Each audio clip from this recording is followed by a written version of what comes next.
ଆଜ୍ଞା ଜୟ ଜଗନ୍ନାଥ।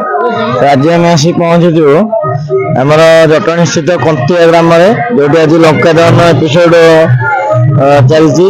ଆମ ପାଖରେ କଳାକାର ଭାଇମାନେ ସବୁ ଅଛନ୍ତି, ଯିଏ ସବୁ ସୀତା ତେଜଟା ଆଉ ଏସବୁ ରାକ୍ଷାସଣୀ ଭୂମିକା ବି କରୁଛନ୍ତି। ତାଙ୍କ ପ୍ରତିକା ନବ। ଆଜ୍ଞା ଭାଇ, ଆପଣଙ୍କ ନାଁଟା କଣ କହିବେ? ହେମନ୍ତ କୁମାର ଦେବତା। ଆଜି ହଉଛି ଲଙ୍କା ପୋଡି ବିଷୟ। ଆପଣ ମାତା ଜାନକୀଙ୍କ ଭୂମିକା ନିଭାଉଛନ୍ତି, କେତେ ଖୁସି ଲାଗୁଛି ମନ? ବହୁତ ଖୁସି ଲାଗୁଛି। ତ କୁହାଯାଏ ଆଜ୍ଞା, କୋଉ ଜନ୍ମରେ କଣ ପୁଣ୍ୟ କରିଥିଲେ ରଘୁନାଥଙ୍କ ପତ୍ନୀଙ୍କ ଭୂମିକା ମିଳେ। ଆପଣ ଭାବୁଛନ୍ତି କି ଆପଣ କୋଉ ଜନ୍ମରେ କଣ କରିଛନ୍ତି ବୋଲି ଆଜି ଏତେ ସୁବର୍ଣ୍ଣ ସୁଯୋଗ ମିଳୁଛି ଆପଣଙ୍କୁ? ହଁ, ସେଇଟା ବି ଠିକ କଥା। କୋଉ ଜନ୍ମରେ କି ପୁଣ୍ୟ କରିଥିଲି, ଏ ଜନ୍ମରେ ରଘୁନାଥଙ୍କର ସ୍ତ୍ରୀ ଭୂମିକାରେ ଅଭିନୟ କରିଛି। ଯଦି ଆମେ ମାତା ଜାନକୀଙ୍କ ପାଖକୁ ଆସିବା ଆଉ ତମ ଫେଭରାଇଟ ଗୋଟେ ଡାଇଲଗ ହଉ କିମ୍ବା ଗୀତ ନ ଶୁଣିବା, ତ ଆମ ଦର୍ଶକଙ୍କ ମନକୁ ବହୁତ କଷ୍ଟ ହବ। ତ ଆପଣ ଛୋଟିଆ ରିକ୍ୱେଷ୍ଟ କରିବୁ, ଆପଣଙ୍କ ଆଜିର ଚାପ୍ଟର ଗୋଟେ ଫେଭରାଇଟ ଗୀତ ହଉ କିମ୍ବା ଡାଇଲଗ ହଉ କହିକି ଆମ ଦର୍ଶକଙ୍କ ଗଣକୁ ଶୁଣିବା। ଆଜିର ଡାଇଲଗ, ଆଜ୍ଞା। ଲୁଚି ଯାଅ ଗ୍ରହ ଚନ୍ଦ୍ର ତାରା, ଲୁଚି ଯାଅ ମାତା ବିଶ୍ୱଭୂତି, ଆଜି ସୀତା ନାରୀ ନୁହେଁ ପାଷାଣ ମୂର୍ତ୍ତି, ଲୋହେ ଗড়ି ବଜ୍ର ସମ ଉଦ୍ଗାରୀ ବି ଜଳାନ୍ତ ଅନାଳେ, ଦେଖ ଦେଖ ରୁକ୍ଷ ରାଜା ପଦେ ମାତ୍ର ନ ଆସ ଏଣିକି, ନ ଦେଖାଅ ନିର୍ଲଜ ବଦନ, ପୁଣି ଯେବେ କୁହ ସେଇ କଥା, ଦେବୀ ଅଭିଶାପ ସମଳେ ଲଙ୍କା ଏବର ସତଳଗାମୀ। 2 ବର୍ଷ ଆଜ୍ଞା କୋଭିଡ ହେଇଗଲା। କୋଭିଡ ଟାଇମରେ ଗଭର୍ଣ୍ଣମେଣ୍ଟ ଗାଇଡଲାଇନ୍ସ ଅନୁସାରେ ନାଟକ ପାଖାପାଖି ବନ୍ଦ ହେଇଗଲା। ମନରେ କେତେ କଷ୍ଟ ହଉଛି? ଆପଣ? ବହୁତ କଷ୍ଟ ଲାଗିଲା। ଯାହାକୁ ଆମେ 46 ବର୍ଷ ହେଲା କରି ଆସିଲୁଣି, ଆମେ ବି ଆମର 25-26 ବର୍ଷ ହେଲା ଆମେ ଏଥିରେ ରହିଗଲାଣି। ଆଉ ଗୋଟାଏ ଦିନ ବି ଆମେ ଆକୁ ଛାଡି ପାରିବୁ ନାହିଁ। ଇଏ ଆମର ଜୀବିକା।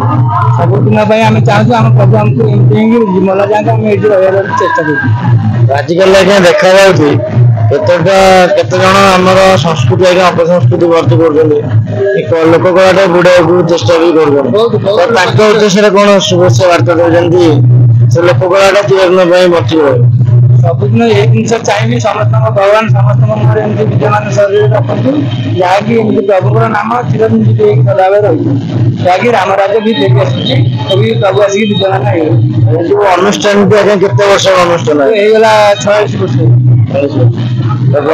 ସଦାଶିବ ଯୋଉ ଲେଖା କୁହାଯାଉଛି, ତ କେତେ ଜଣ ଆମର ବହି ସଦାଶିବ ବହି ପଢା ହଉଛି, କିନ୍ତୁ ଆମର ଯୋଉ ମେଳା ସବୁ ଆମେ କରୁଛୁ, ଇଏ ହଉଛି ଆମ ଗାଁ ପ୍ରଭୁଙ୍କର ଲେଖା, ଦିବସୀୟ ପାର୍ଶ୍ୱ ଲେଖକ।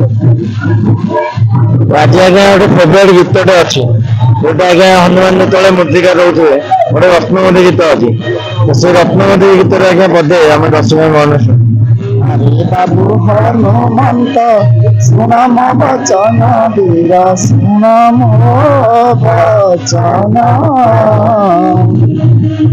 କେବେ ତୁ ଶ୍ରୀରାମ ଦୂତ ଅତୁ ହନୁମାନ ବୀର ତୁ ହନୁମାନ,